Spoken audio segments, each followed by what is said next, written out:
leaders, your voices are being heard in these committees. There is strong district support for this.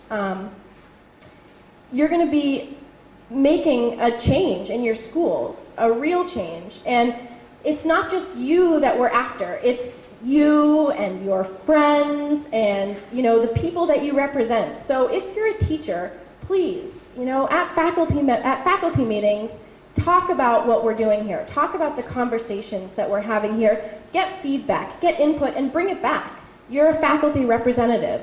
If you're a PTO member, please, at your PTO meetings, bring this to your PTOs and get input and get feedback and bring that back to this committee. If you're a parent who's not a part of another group, we need you here for that reason. Talk to your friends. What are you hearing? What do you need? You're the voice for your community, and it's really important that you take that responsibility seriously. You're a channel for everyone that needs to have a voice at this table. It just happens to be coming through you. And the last thing is just, the reason that each of you were particularly identified was because the people in your school who put this together believed in, your open-mindedness to this process, and also really believed in your individual commitment to students. So it's a little off topic, but I just want to thank you for being here and to just, really remind you that this is a very unique opportunity to have these people here, to have so many people from the district in one room. So, thank you. Yeah. Yes? I have one question. When we talk about how can we reach those people? That's a great question. Kathy is going to be talking about, like I said, some of the challenges involved in that. But you're right. I mean, that is one of... Oh, I'm sorry. He asked how we're going to reach out to people who don't speak English. And so, when we think about the communication key, which is the second key here, that's one of the major challenges that everybody in this district faces. Kathy's going to talk about that because, like I said, she's the one with her hands really in this work. So she's going to talk about how we might address some of those problems.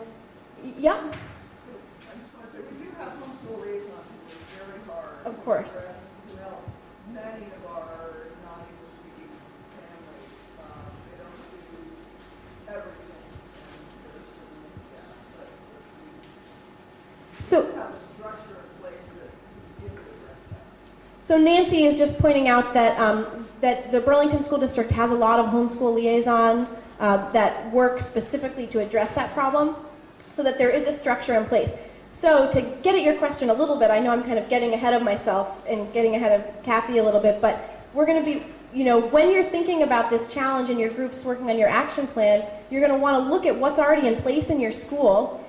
We also, that's a part of the community piece, so I'm just going to switch to the next slide here, which is working with the community, because there are also a lot of community organizations who are already partnering with schools. We know this, but maybe there are some, some other organizations, some other partners that we could bring in to help. So I'm not going to be able to specifically answer that question. It's also going to be specific to each school to some extent, but we will offer you as many resources as possible. One resource, actually, if you don't mind my pointing you out, Melissa, is Melissa, who's at the table here for the Vermont Family Network. And so if you would like, when you're working on your action plans, to talk to her, she may have some great ideas for you as far as resources and people who you might, people she might connect you with to think about problem solving for English language learner families. Okay, and so then the final key is working with the community. And this is really about developing partnerships. And we have a lot of events, or you have a lot of events in your schools that you invite the community to. That's wonderful. You're partnering with a lot of organizations already, and so we just want to, do as much as we can to involve the community in our kids' education. We know that that will enrich their education, and the more that we can involve kids and families in the community, the more we're going to enrich the community too. So that's just about developing partnerships, and there are some ideas here that I know you're already doing. And so to kind of drive home the point that we know you're already doing so much in all of these 6 categories, if you look in your blue folder on the left-hand side, I believe, you have your green sheet with your 6 keys definition, so that's handy, and then your orange sheet, which is stapled, and that says starting points. And this is an activity designed for you in your school groups at your tables to look at what's already going on in your schools.